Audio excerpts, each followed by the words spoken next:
shadows, cryptids, hauntings, conspiracies, forgotten history. This is the Shadow Frequency Podcast with Matt Wilson.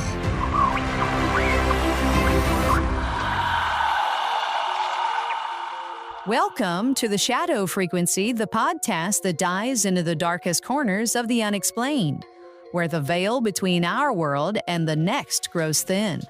I'm Juniper, your producer, and this time we're stepping into the haunted halls of Borley Rectory, England's most infamous haunted house. In the 1930s, a mysterious journal vanished from this cursed estate. A diary said to document demonic rituals that still chilled the blood of those who dare speak of it. Our host, Matt Wilson, is ready to guide us through this eerie tale.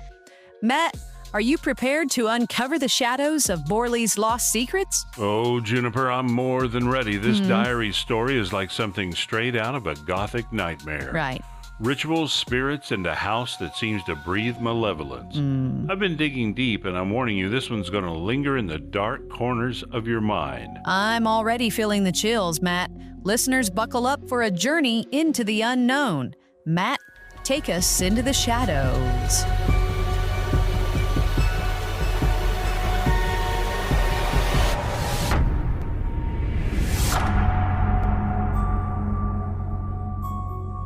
Welcome to the Shadow Frequency, where we chase the whispers of the paranormal.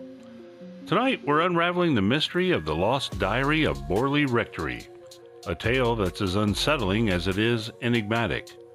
Borley Rectory, a looming Victorian pile in Essex, England, built in 1862, earned its title as England's most haunted house through decades of spectral chaos. By the 1930s, it was a magnet for ghost hunters, drawn by stories of phantom nuns, ghostly carriages, and poltergeist activity that defied explanation.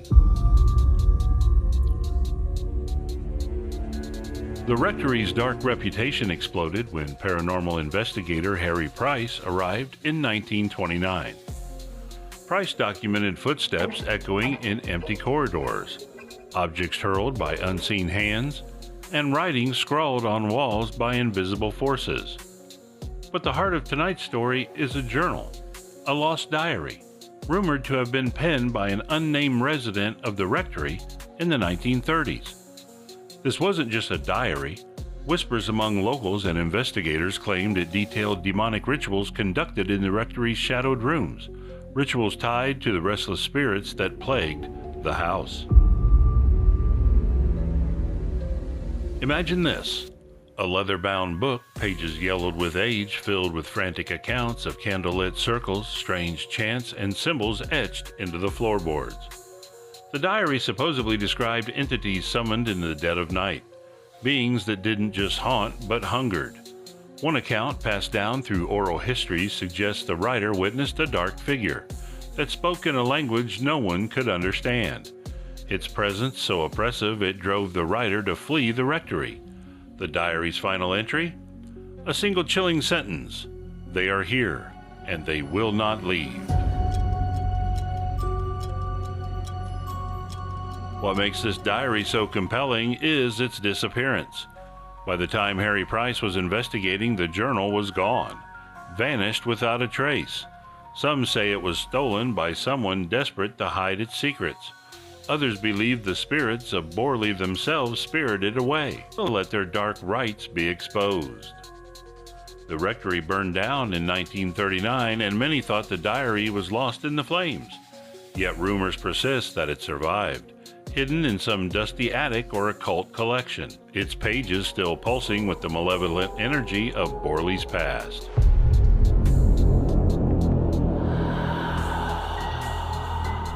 The rectory's history fuels these tales. Built on the site of a medieval monastery, Borley is said to be cursed from the start.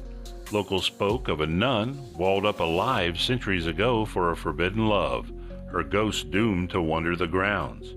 Others reported a spectral coach driven by headless horses, thundering through the night. These stories weren't just folklore, they were corroborated by dozens of witnesses, from rectory residents to Price's team, who recorded inexplicable phenomena night after night. The Lost Diary, if it exists, could be the key to understanding Borley's darkness. Was it the work of a terrified priest documenting rituals he stumbled upon? Or perhaps a hoax crafted to inflame the rectory's legend? Whatever the truth, the idea of a journal detailing demonic rites in a house already teeming with spirits is enough to make your skin crawl. Juniper, this diary's got me thinking.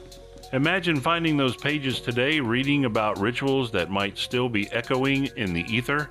What's your take so far? Matt, I'm already picturing that diary hidden in some creaky old manor, Right. waiting to be opened by someone brave or foolish enough to read it. It's like the house itself is guarding its secrets. Yep. What do our listeners think? I bet they're as hooked as we are, Juniper. Let's take a quick break and then we'll dive deeper into Borley's shadows.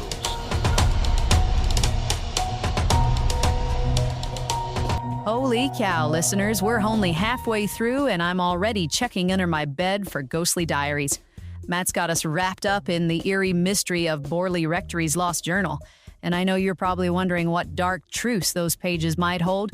Stick around because the second half is going to dig even deeper into this haunted tale. And now to find out where to catch all of our spooky episodes, here's Chris Beach with the details. You got it, Juniper. If you're loving the Shadow Frequency, please like and subscribe and follow us on YouTube, TikTok, Facebook, and all major podcast directories. Visit our website at shadowfrequencypodcast.com to catch all our episodes. Leave a voicemail telling us where you're listening from. We might feature it in our next episode. Check out our Shadow blog for companion articles to our episodes, grab some cool swag from our store, or support us by buying us a coffee. Now let's get back over to Juniper for a dive into the mailbag, where we share your thoughts and stories. Juniper? Thanks, Chris. Now it's time for our mailbag segment where we hear from you, the shadowy listeners.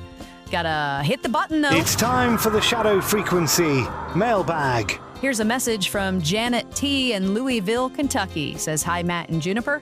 I just wanted to say thank you for all the work you put into the Shadow Frequency. Says I've been listening since the beginning, and your show has become my go-to companion during late-night walks and long drives through Kentucky back roads.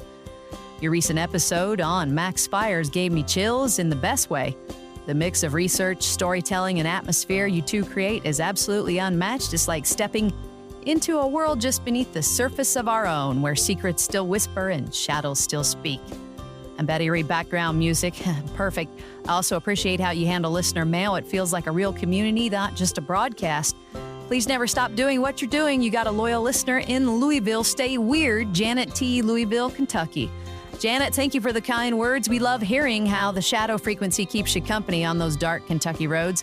Keep those stories coming, everyone. Send your thoughts to shadowpodcast@protonmail.com. Real quick, big thanks to our friends at Shimmerwood for helping us stay chill while diving into the strange and supernatural. Their award-winning CBD seltzers blend full-spectrum CBD with natural fruit shrubs for a crisp, calming drink that's perfect when the weird gets a little too weird. Hey, if you want to try it, you can head over to shimmerwood.com and use our promo code SHADOW25 for 30% off any order. That's SHADOW25 at shimmerwood.com for 30% off. Cheers to a less stress and more strange. Matt, back to you for the second half of this chilling tale.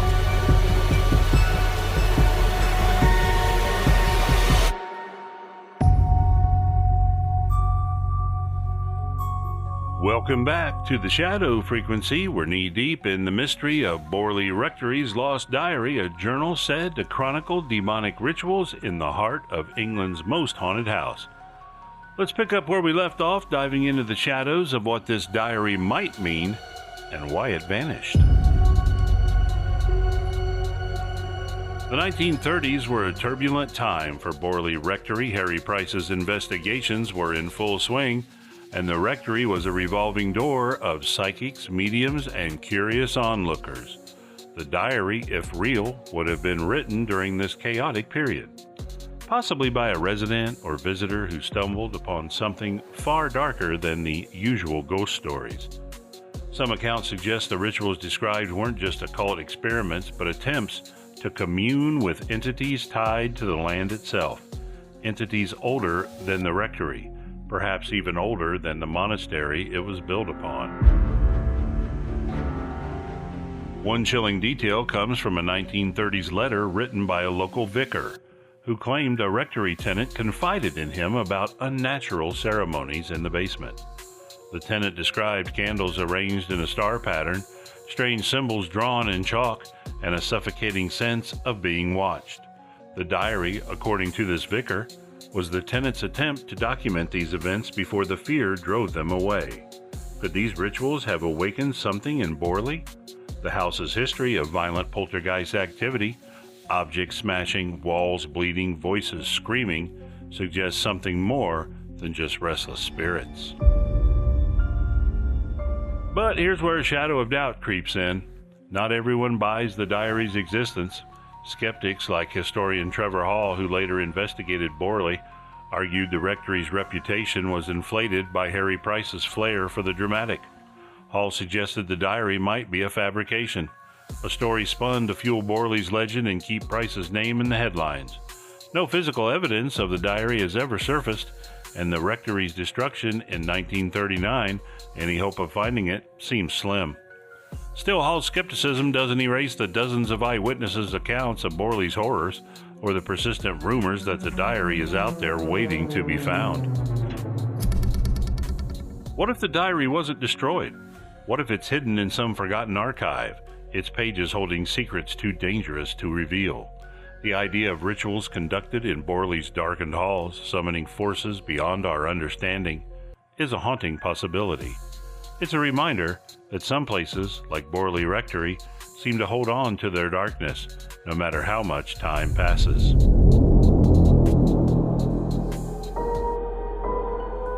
Juniper, I'm torn. Part of me wants that diary to be real to unlock Borley's secrets, but another part wonders if it's just a ghost story written within a ghost story.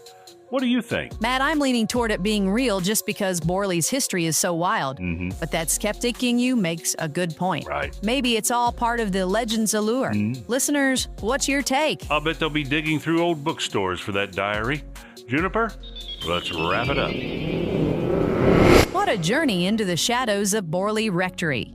Matt took us through the chilling tale of a lost diary filled with whispers of demonic rituals in England's most haunted house.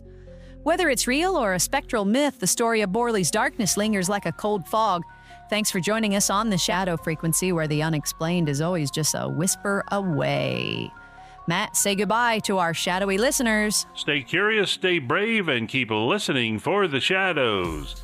Good night, everybody. Good night, everyone. Until next time, keep your eyes on the darkness. This episode was produced with a commitment to exploring the unexplained while grounding our discussion in documented discoveries.